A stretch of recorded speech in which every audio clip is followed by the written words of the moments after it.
Hi, my name is Emmanuel Hodge, and we're here in Atlanta, Georgia. And for years, I've had questions of why do black people hate on each other? Why do people say black women have attitude problems? And why do most males want to be drug dealers or rappers? So today I'm going out to get people's opinions on these subject matters.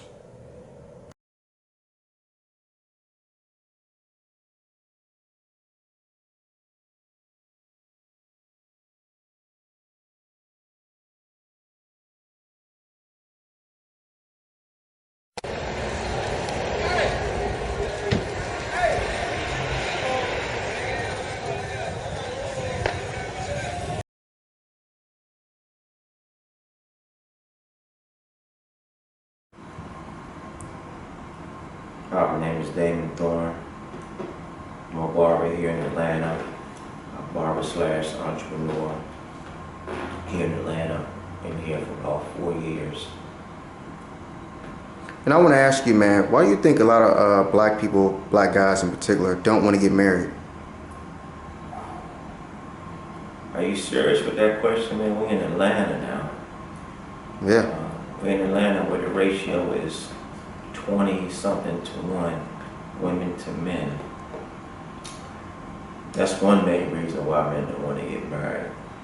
Number two, it's just like what my dad told me when I was a kid. Why buy a cow if you can get the milk for free? And a lot of women, a lot of females out here, I'm not saying no names, give away the milk for free.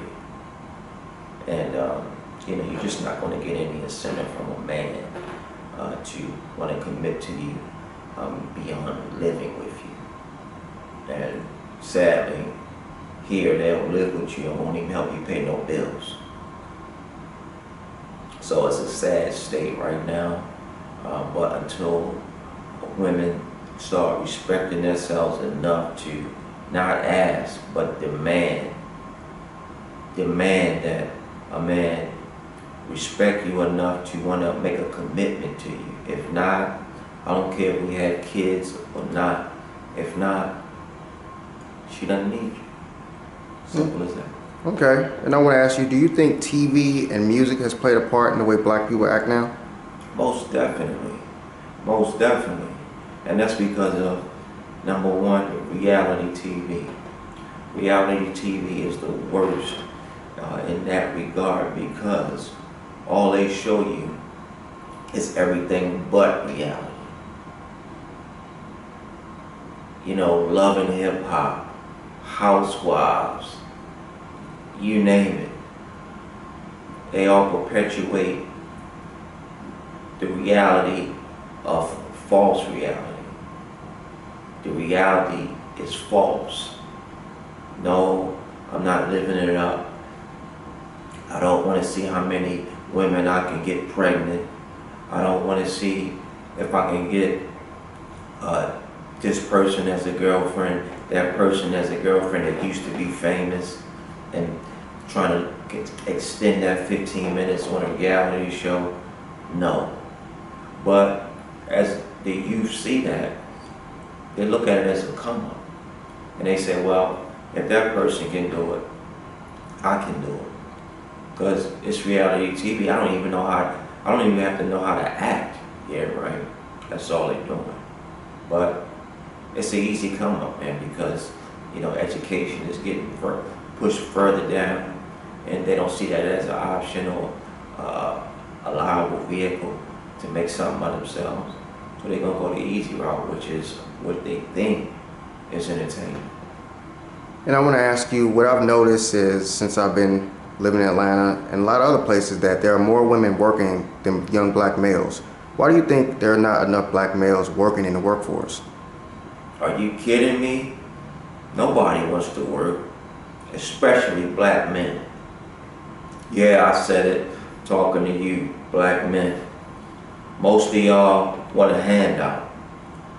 Most of us want a handout. I'm going to include myself because I'm a black man. And I'm saying that because I'm frustrated. I'm frustrated that you're always looking for the easy way out. You looking to mama. If mama can't help you, you looking to your girlfriend. If Your girlfriend can't help you. You looking to be a pimp.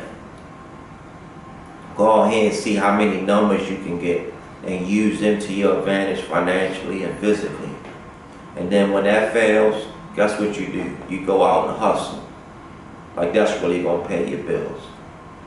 Down here, hustling is seen as successful if you can go to the mall and cop a pair of sneakers and an outfit off the money you done made on the corner. No, that's not real hustling.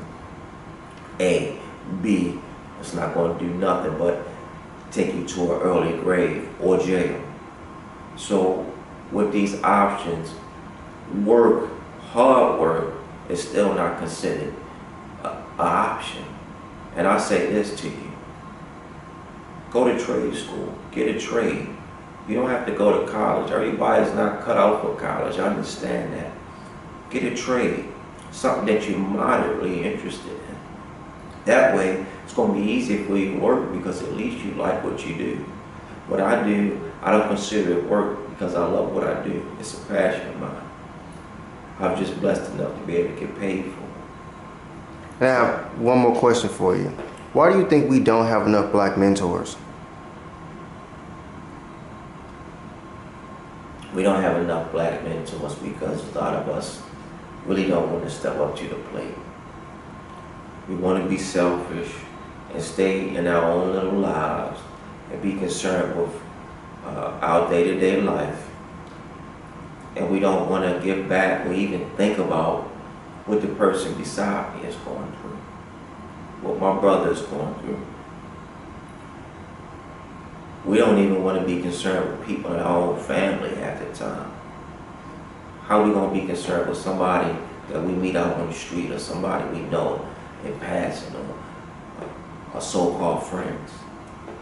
That involves extending yourself and going outside of yourself, and frankly, on the whole, we're just too selfish, and we're too selfish, and that's just too much for us to do, to go outside ourselves and actually help somebody else. Okay, sir. I appreciate your time, man. No problem.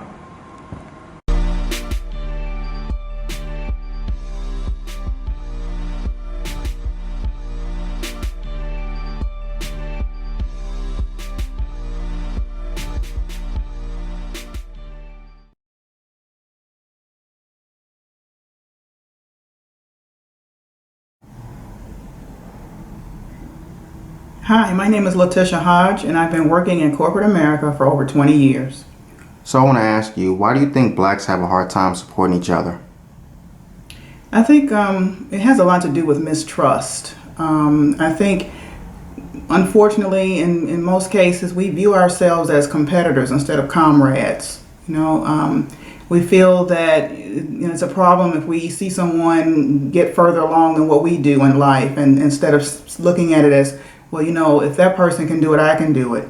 And, or if I'm the one who reaches a certain level of success, now I have a responsibility to reach back and help my brother or my sister, to get ahead in life. So I think we have to get past not trusting each other. And I want to ask you, why do you feel that, I see this a lot, that every black male now wants to be an entertainer?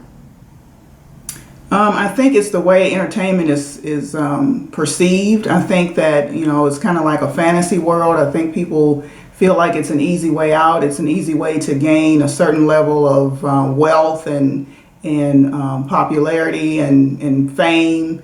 I think that, unfortunately, a lot of people feel they have talent who don't really have talent. And I think that because so often people don't really know the real struggle that people who are in the entertainment business have to get where they are. They look at them as being overnight successes, but when you really look at a lot of the interviews of people who share their personal stories of their road to success, it was not easy. It was a struggle. But they're looking at what they have now, and they're not really focusing on the journey. Okay. And I want to ask you, why do you think people feel that black women have attitudes and they're hard to deal with? Well, I think that is a stereotype that has gotten out of hand. Now, true enough, there are some women who do have attitudes, and there's a reason for every behavior. But in our culture, in the black culture, A lot of times women are the leaders in their family. There are, they're absentee fathers, or there are men who may be in the home, but they just are not strong enough to really assume that leadership role. And so it becomes the burden of the woman to do that. And once a woman is in a leadership role, a lot of times she can become domineering, or she can become, very independent and strong-willed. And so even though that's a strength, sometimes it can get out of balance. And men perceive that as, they're turned off by that, and they label women as having attitudes. A lot of women have had to be independent. It's a means of survival. They don't really know any other way, because there was no one else around to do what needed to be done. So I think that there is a lot of misunderstanding between black men and black women. I think once we learn how to have a little bit more insight into one another, learn how to understand each other's struggles, we can come together and work with each other instead of against each other. And I want to also ask you, why do you think there's not enough black mentors? I think a lot of times it's just a selfish mentality, a selfish ambition. In some cases, it's because people just haven't had that emphasized in their life that, once you reach a certain level, or once you, get where you need to be in life, you have an obligation or a responsibility to reach back and help someone else.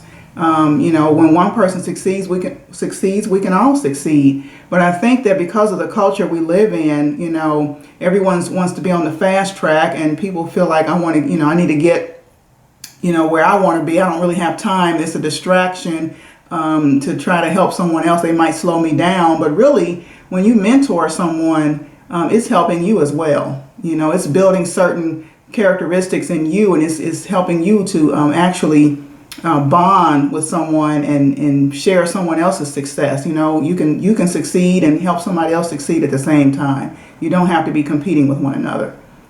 And I want to ask you, from the ages of 18 to 30, there aren't a lot of black males in the workforce. Why do you think that is? Well, the harsh reality is a lot of our black men are incarcerated. A lot of them are, out on the streets, engaged in illegal activities. And again, that just goes back to just not having a lot of strong role models in their lives, or someone to just kind of take them under their wing and love them and show them there's a better way. A lot of them are not incarcerated and are not out on the streets, but there's just not a motivation to really better themselves. I think a lot of people are just kind of lost and just trying to find their own way.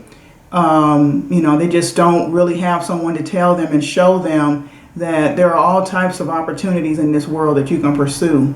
You just have to believe that you can do it, and you have to, believe in yourself.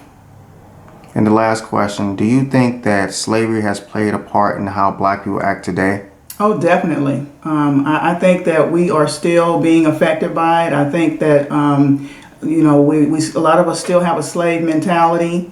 I think that institution has affected many generations, and I think that it was a systematic way of brainwashing us, and we have unknowingly passed that mentality down from one generation to the next. But I think awareness is the first step to healing, and to being able to move past that. I think that we really need to educate ourselves, not just about the fact that slavery existed, but just the aftermath of slavery. We know that it existed. We know that it was a reality, but we need to deal with the reality of the after effects. And we need to make a conscious effort to make changes.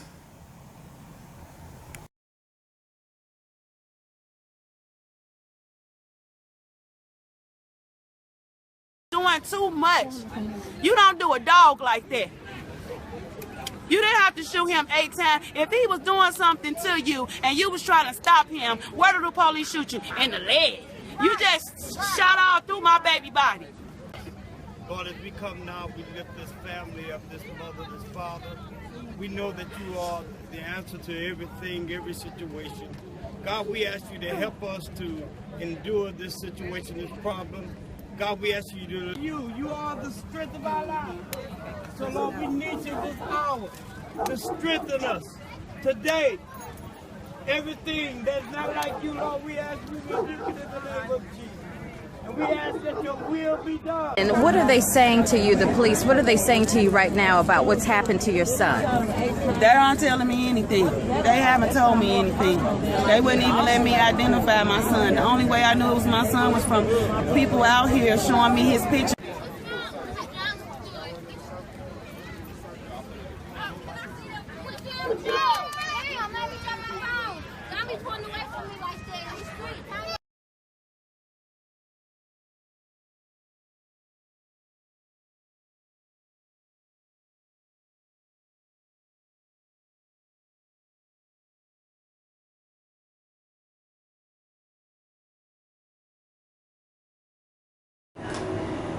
Okay.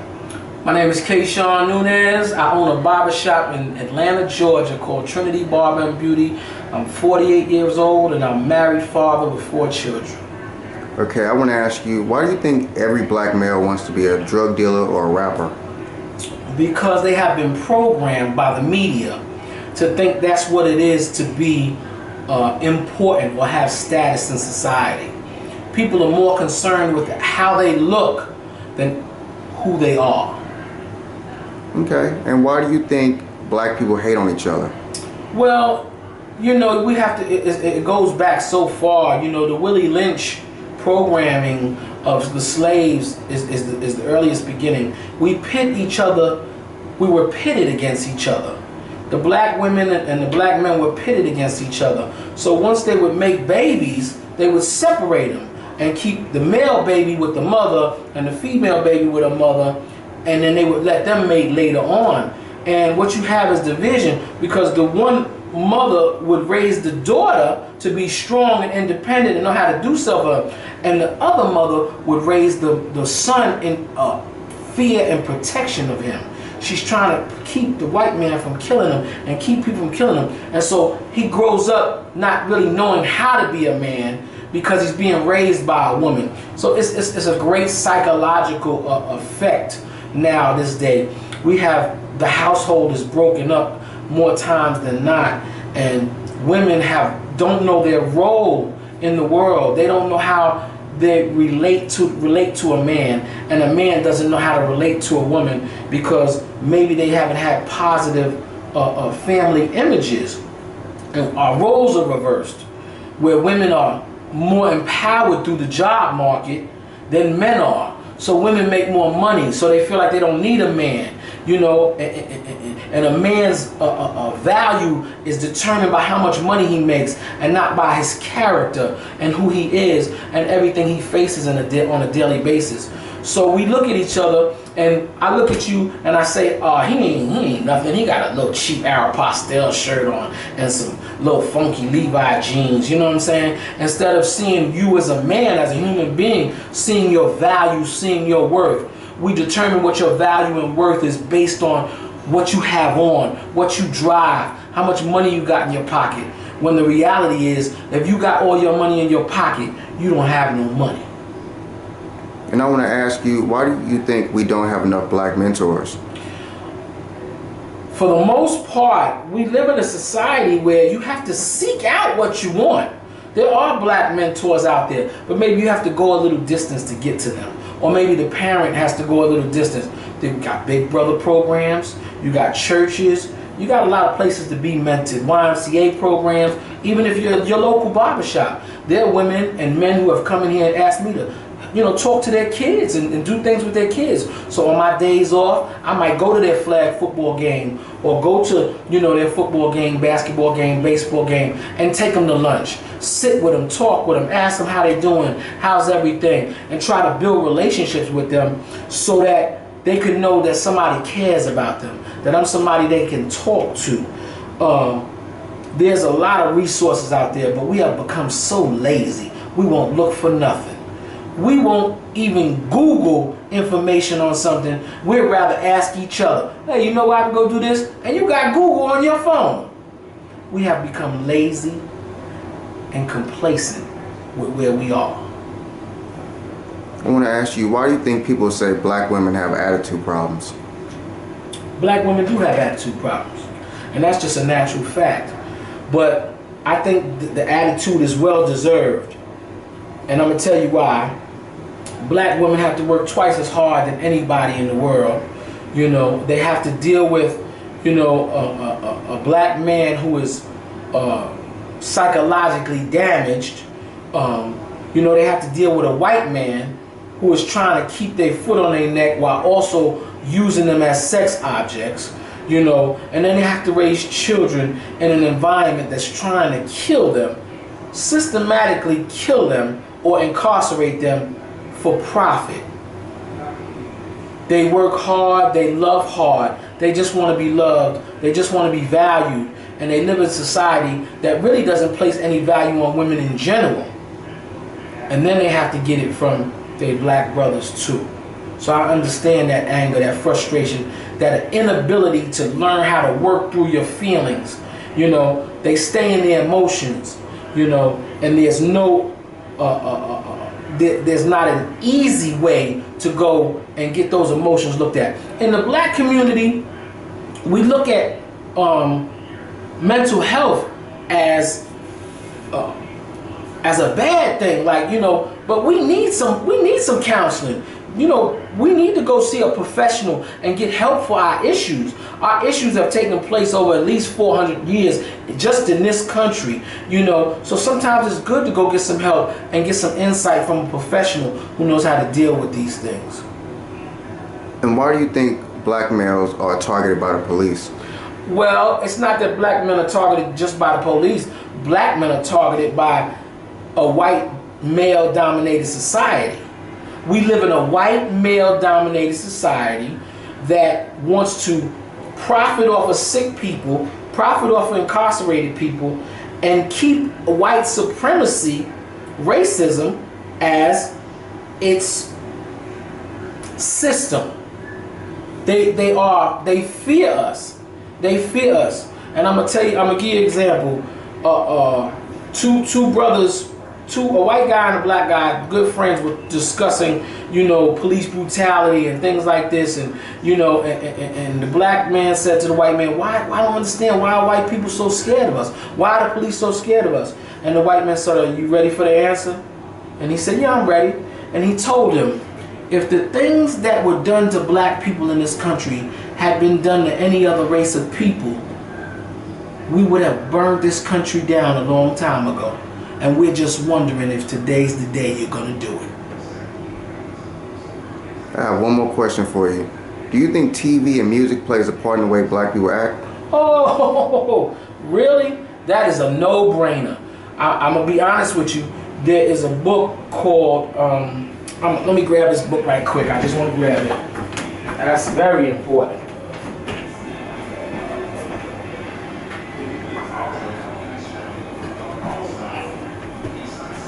I have a book that they gave me in college right here, and it's called Amusing Ourselves to Death. And the author is Neil Postman, and this is the 20th anniversary edition. And in it, two philosophers debated over the media and its place in the world. And one of those philosophers said that the government is going to come and take your weapons from you and enslave you and do all these atrocities to you. And the other philosopher said, no, that's not going to happen. He said, they're going to make you slaves without ever putting a chain on you. And you're going to thank them for doing it. And the way they do it is through TV and media. The medium is the message.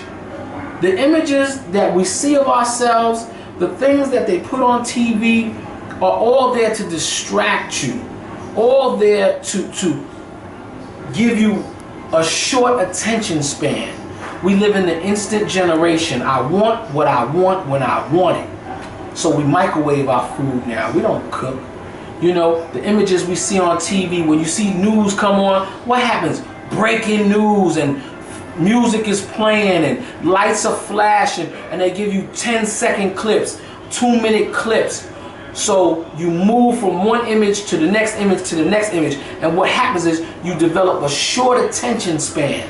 Why you think all the music videos that most of the people show now got women, cars, money, and houses. All the stuff they're trying to distract you with. And then you come to look for those images, because if you don't see them, then you look away because that can't hold your attention. Yes, we are bombarded with images that are not helpful to our psyche, and we take and run with those images. People think, you know, it's more important to have money than it is to have family. And I tell you this, what good is it to have the world and to have sold your soul? Appreciate the time, sir. Yes, sir. Manny Fresh.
Who taught you, please, who taught you to hate the texture of your hair? Who taught you to hate the color of your skin to such extent that you bleach to get like the white man? Who taught you to hate the shape of your nose and the shape of your lips? Who taught you to hate yourself from the top of your head to the soles of your feet? Who taught you to hate your own kind? Who taught you to hate the race that you belong to? So much so that you don't want to be around each other. No, before you come asking Mr. Muhammad, does he teach hate, you should ask yourself, who taught you to hate being what God gave you?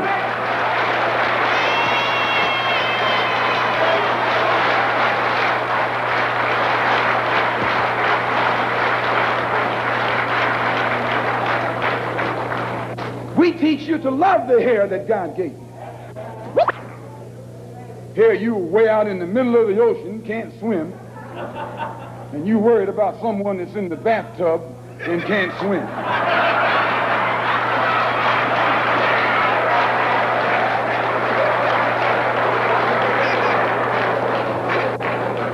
We don't steal, we don't gamble, we don't lie, and we don't cheat. And that also deprives the government of revenue, because you can't get into a whiskey bottle without getting past the government seal. You can't open a deck of cards without getting past the government seal. Here's a white man makes the whiskey and then puts you in jail for getting drunk.